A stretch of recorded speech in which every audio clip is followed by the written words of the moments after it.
obviously nowadays it's not like the exact same as the beast as it used to be. Let's just say Jett Lawrence is coming out firing this year.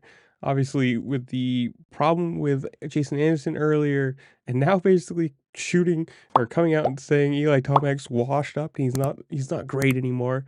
And let's be honest, with the results Tomac has gotten this year, yeah, you can kind of say yes.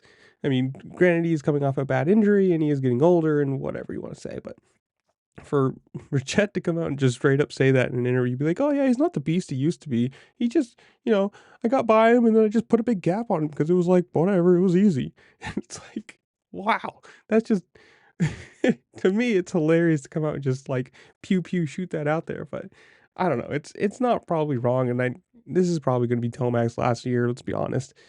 Unless something massively changes and he starts winning. But you got to give it to him for the injury he sustained last year to put the work in, come back, and it's only like 5-6 months since. You see a lot of other sports, people like same injury and they're out for a year, and he's like, nope, putting the work back in, training, and going to run, one of the deepest fields in Supercross probably ever.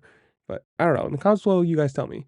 Do you think Eli Tomac's done after this year? Do you think he's gonna get it one more, or whatever it is? Comment down below whatever your thoughts are on this. Are you happy with Glendale? Do you like the track? Are you excited Jett's winning? Whatever. Comment down below.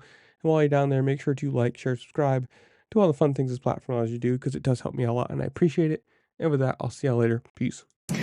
Haley Shanley from Race Day Live. This question's for you, Jett. One thing us fans have been looking forward to all season and preseason is you battling with Eli Tomac. So as you're approaching him, what were you strategizing? It was just kind of learning this, obviously how he kind of flows and kind of learning where kind of the kink in the Yamaha could be almost. And it was cool. It was cool to kind of follow him because obviously nowadays it's not like the exact same as the beast as it used to be.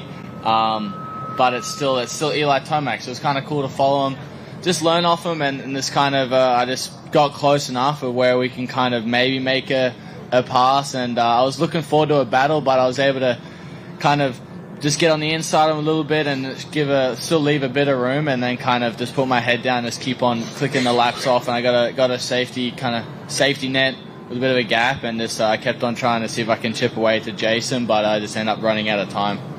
Thank you.